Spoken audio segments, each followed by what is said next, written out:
So yesterday we got a lot of really interesting information in regards to the future of not only this game, but also the upcoming project that seems to be releasing later this year, the dubbed Modern Warfare 2 2022 Part 2.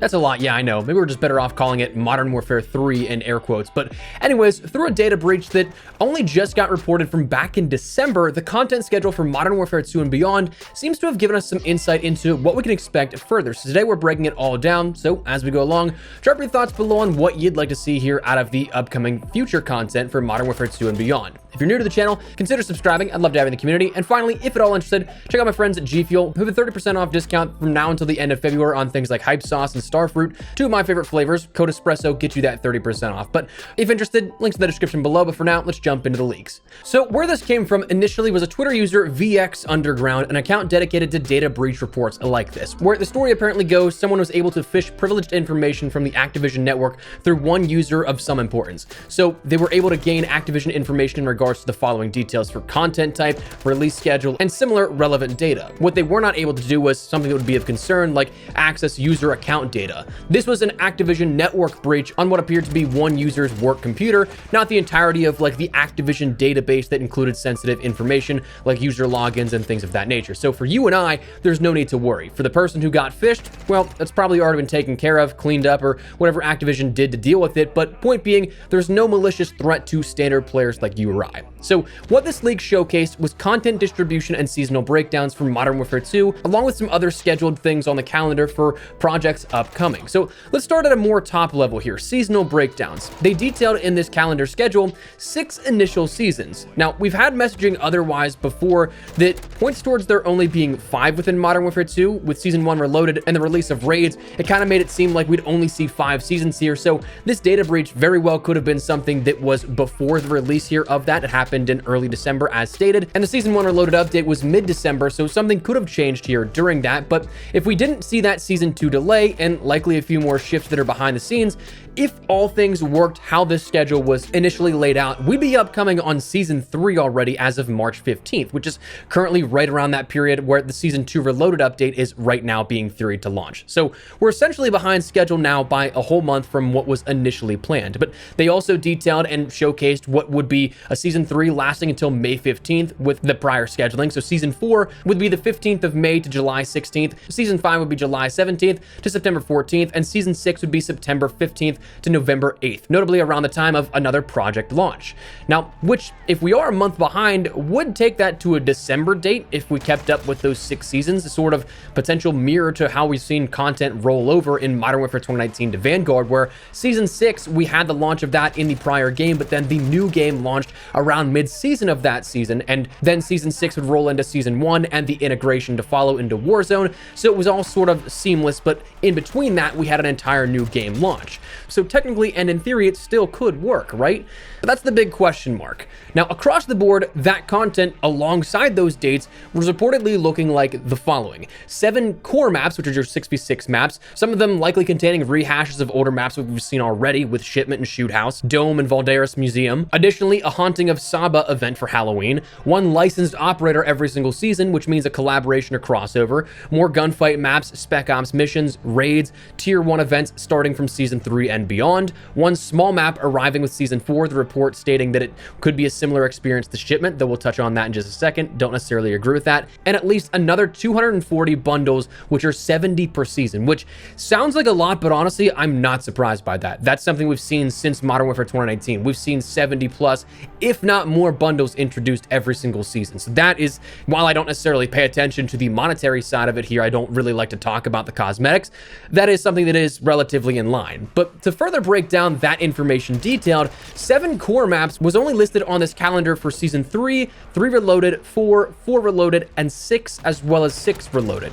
So Season 5 wasn't on this calendar that was initially broken down, so maybe that extends it to 9 to 10 from Season 3 to the end of the game, but we'll have to wait and see on that one. The Haunting of Saba event, if you don't recognize the name Saba, you're not crazy. It's not in the game right now. Saba is just Al Mazrah. That was the internal code name for Al Mazrah pre-launch. Then we had 1 licensed operator for every single season, which means a collaboration or crossover to a degree. Licensed just means it's not something they particularly own entirely. So, for example, Season 2's licensed operator is likely Ronin, based on the real-world counterpart to Lam, the founder of Ronin Tactics, an actual tactical company in the real world. He's just brought over and licensed to be in the game as such. A tier 1 event, that was something that they don't give any detail on, but I would imagine it's kind of like a seasonal event. That would make sense if we are seeing one every single season and beyond, given that we saw normally one event per season from Modern Warfare 2019 around the Games of Summer and beyond, through Black Ops Cold War and then Vanguard, also with one at least seasonal content stream and event going forward. And then small map, a release in Season 4. This is one that I'm curious on. The initial report, expanded upon by Insider Gaming, ended up stating that they thought it would be a similar experience to Shipment, which kind of makes sense. I mean, Shipment is a small map, one of the smallest, if not the smallest we've ever seen in the public play space. But while reports suggest it's closer to his Shipment experience, the wording consistent with small maps doesn't usually refer to content for multiplayer. That's usually used to describe Warzone experiences. Rebirth Island, Fortune's Keep, and now Ashika Island, which makes this even more interesting in my opinion because we just got Ashika Island with Season 2. So will there be another small map introduced here to come in just 2 seasons time, or is this Ashika Island that was previously scheduled to be launching in Season 4 but was then moved up because of the waning player counts and things of that nature in regards to overall sentiment of Warzone 2.0 right after the launch of Al Mazrah? A lot of people did not like the fact that there was not any sort of resurgence mode to play around with, so it's very possible that this could have been moved up from Season 4. I mean, in fact, we already had confirmation of the multiplayer map coming at mid-season for Season 2 here, that was slated for a later launch than Season 2 Reloaded, but they decided to go ahead with it because it was already playtesting well and tracking well above schedule internally at Infinity Ward. So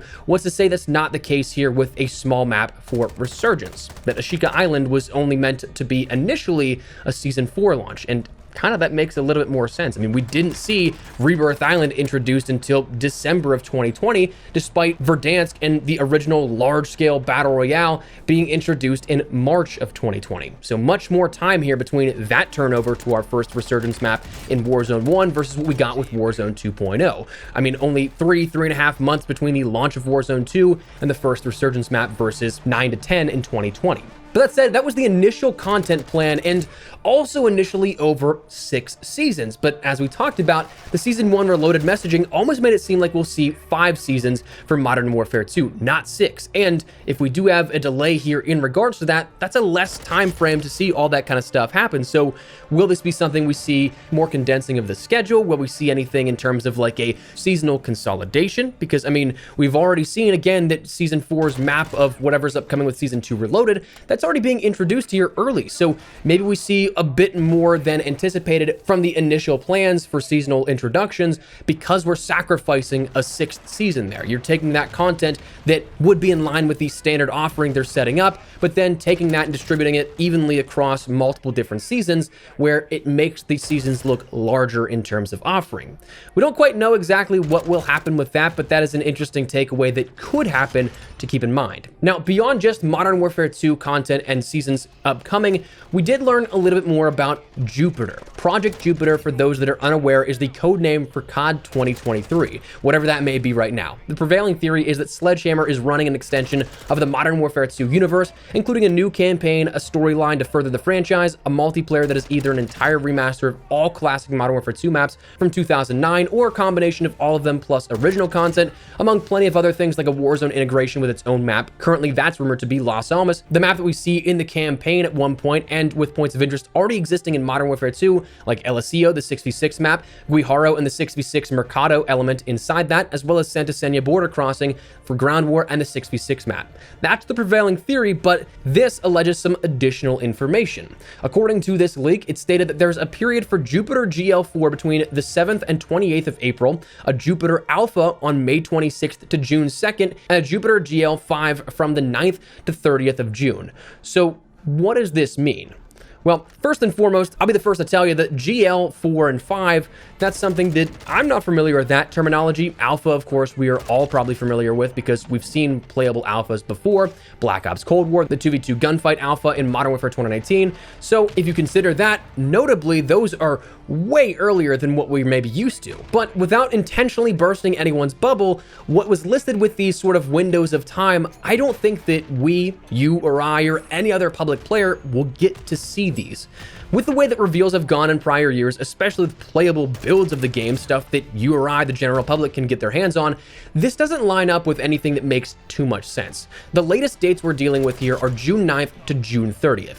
Historically, our first playable experiences for games since Black Ops 3, when we got our first playable build of a game. The Black Ops 3 beta was the first time we ever got hands on before the game actually shipped. Black Ops 3's beta started earliest on PlayStation 4 on August 19th of 2015, Infinite Warfare's beta on October 14th of 2016, World War II's beta on August 24th of 2017, Black Ops 4's beta on August 3rd of 2018, Modern Warfare 2019 introduced an alpha on August 19th for PlayStation users exclusively. Black Ops Cold War the year following introduced an alpha where it showcased actually more of the multiplayer, not just 2v2 gunfight, on September 16th of 2020 for PlayStation users. And Vanguard's Champion Hill alpha started on August 27th of 2021, while most recently Modern Warfare 2 went back to only offering a beta that started at the earliest on September 18th of 2022. So none of those come even close to coming to a date of June 30th. We've never seen a public playable build here at that point. We have seen quite a few reveals happen around that point. One of the ones that stands out to me that actually did offer up some sort of large-scale gameplay experience was the Black Ops 4 multiplayer reveal event, where we ended up seeing the reveal of Zombies, Blackout, and multiplayer with hands-on demos of Black Ops 4 multiplayer in May. But beyond that, and again, a few other reveals, we've never had a playable build of the game, which is the key part here that makes it seem like this. So if I'm taking an educated guess and stab at this, that's internal testing, times where they turn it over to outside QA, outside play testers that are under heavy NDA that just come in and give their thoughts and opinions on the game. Those very well could be play test periods like that, where they extend it out to people that normally come in and do that. And that's not something that historically is really out of the ordinary. Around these times every single year that are listed like that, that is whenever we see outside consultants, if you will, come in and give their feedback on the game. That's happened for as long as I can remember. It seems like every other year or so we have leaks come out of these internal playtests that are early. So it's very possible that is what could be in question here. So for that, those Jupiter dates, I'm not necessarily expecting to see too much out of it on the front-facing side, but it is important to gauge a benchmark of where they are alongside in development, which, again, historically is relatively in line. That's not something that should be taken too far out of, oh, this is a really bad sign for the upcoming game. You can certainly feel however you want about the upcoming project, but in terms of development, it's still rather in line with what we've seen previously. So that said, a lot of interesting stuff here, if you ask me, came out of this report from December. Very surprised that it was kept quiet until now, but that's where we're at here at this. So let me know your thoughts down below. Before we wrap everything up, again, make sure to check out my friends over at GFuel. Code Espresso gets you 30% off certain items from now until the end of February. Things like Hype Sauce and Starfruit are two flavors that are up on deck for that 30% off discount. Two of my favorites. Those are in my normal rotation of flavors. In fact, I got Hype Sauce sitting right next to me as of making this video. So